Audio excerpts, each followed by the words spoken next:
Kitchen में काम करते समय हम में से अधिकांश लोग यह नहीं जानते कि छोटी छोटी गलतियां हमें कैंसर जैसी कई गंभीर बीमारियों की तरफ ले जाती हैं। उदाहरण के तौर पर एल्यूमिनियम के बर्तनों का इस्तेमाल करना, प्लास्टिक के डिब्बों में सामान रखना या फिर नॉन स्टिक के उपयोग पर जोर देना। आजकल एल्यूमिनियम के बर्तनों का इस्तेमाल काफी किया जाता है। इसके पीछे कई मिथक हैं, जिसके चलते हम जाने अनजाने में अपने स्वास्थ्य के लिए खतरा मोल ले लेते हैं।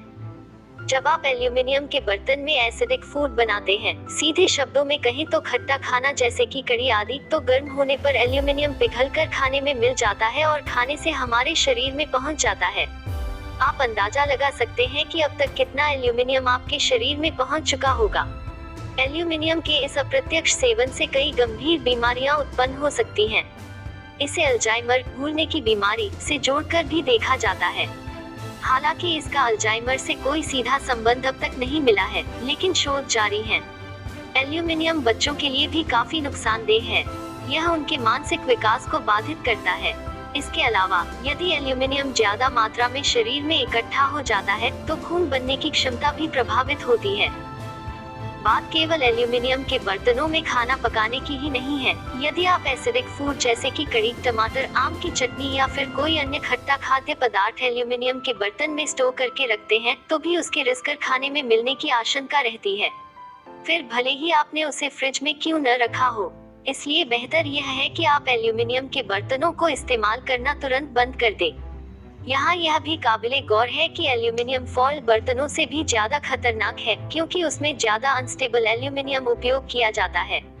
इसलिए फॉयल को जितनी जल्दी आप अपनी किचन और जिंदगी से बाहर कर देंगे, उतना ही अच्छा रहेगा। अब बात कर लेते हैं प्लास्टिक के डिब्बे या बोतलों की, जो लगभग हर किचन में नजर आ जाएंगे। प्लास्टिक भी कैंसर के प्रमुख कारकों में से एक है। हमारे देश में पश्चिमी देशों की तरह फूड ग्रेड प्लास्टिक का चलन बेहद कम है, क्योंकि इसकी लागत ज्यादा आती है। ये प्लास्टिक का वह रूप होता है जिसमें मानव स्वास्थ्य को प्रभावित करने वाले तत्व नहीं होते। जब हम माइक्रोवेव में प्लास्टिक के किसी बर्तन में खाना गर्म करते हैं या गर्म खाना उसमें डालते हैं, तो प्लास्टिक के केमिकल रिस कर हमारे खाने में मिल जाते हैं।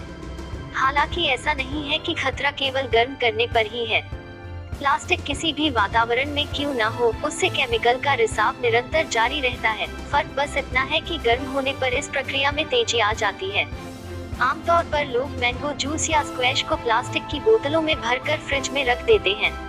अब चूंकि ये कई दिनों तक चलते हैं, इसलिए प्लास्टिक में मौजूद हानिकारक केमिकल बिस्फीनोल ए और फ्थलेट को रिसने के लिए भरपूर समय मिल जाता है।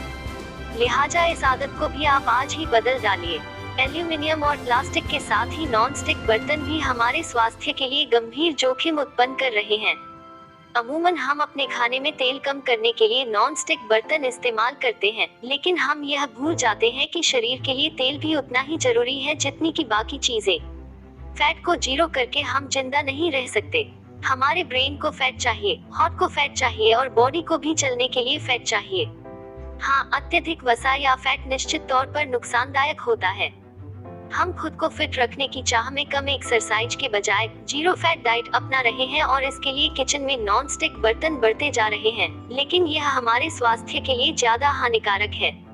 नॉन स्टिक बर्तनों में कई तरह की कोटिंग आती है, जैसे कि टेफ्लॉन। इसकी वजह से खाना पकाते समय वो चिपकता नहीं है और इसे साफ करना भी आसान हो जाता है।